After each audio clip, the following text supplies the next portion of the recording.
Industry Podcast, and I'm David Anjarib. Let's dig in. Thanks for joining me. Today I wanted to talk about making your own rules, because I think some people out there are discouraged by the progress they're making or not making in their music careers. And I think you would do well to remember that you're really in charge of that. Nobody else can tell you what you're supposed to achieve or what your goals are supposed to be or what you're aiming for. Only you decide that. For example, if you want to be signed to a record label, obviously a win for you would mean getting a contract offer. But you could set your sights a lot lower if you want to. There's absolutely nothing wrong with that. It's up to you. You can have small goals and you can have really big goals if that's what you choose to do. And you have to be the one measuring against the own rules that you've made to play the game. My first point is that you are your harshest critic. When you put a new product out into the world, whether it's an ebook or a brand new single, EP, or album, you know everything that's wrong with it because you were involved in the production process. Whether it was your guitar playing being a little bit out of time, your vocals being pitchy, or the drums not totally in sync with the rest of the band. But when your fans go and listen to it, they might not even notice some of those things. So there's really no reason to point out and say, hey, on this track, my guitar playing's off. You don't need to tell them that. If they enjoy the song, they enjoy the song. They love it.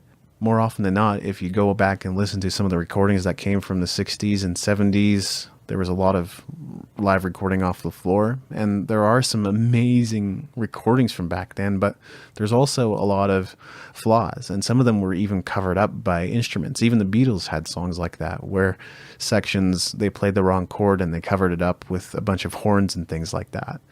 So it's just good to be aware that nobody else is as harsh as you. I've found, in my experience as a creative, nobody is a harsher critic than myself.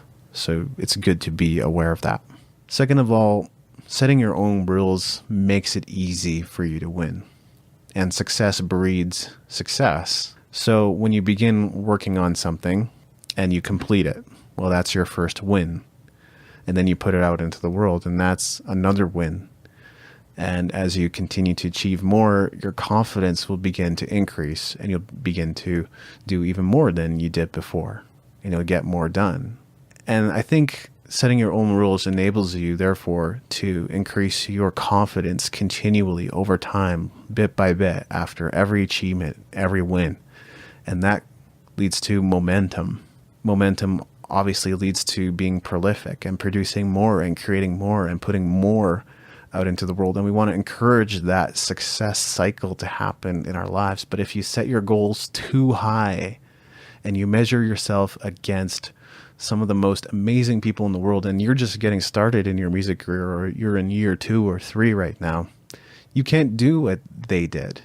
It's near impossible. So measuring yourself against some of the most accomplished musicians or music business people in the world is unfair to yourself.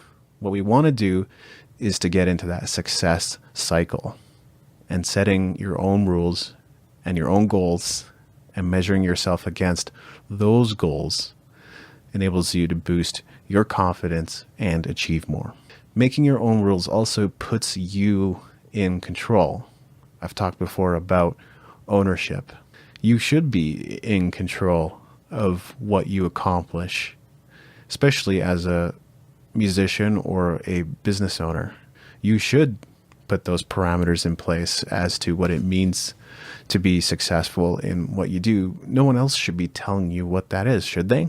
So take some time to think about what success would mean to you. And if you have really huge goals, then put little small goals in place that allow you to reach that next level. Put those stepping stones in place. And every time you hit one of those mile markers, you realize you've made progress in your career, and that will increase your confidence as well. And that was my last point, is that it increases your confidence. So making your own rules, taking ownership of it, taking responsibility of your career increases your confidence. So, what are your thoughts on making your own rules? Have you already made your own rules for your music career or business? Let me know. Leave a comment below, and I'll see you next time. Thanks for listening. Make sure to go to musicentrepreneurhq.com for show notes and other goodies, and leave us a review in iTunes to help us spread the word.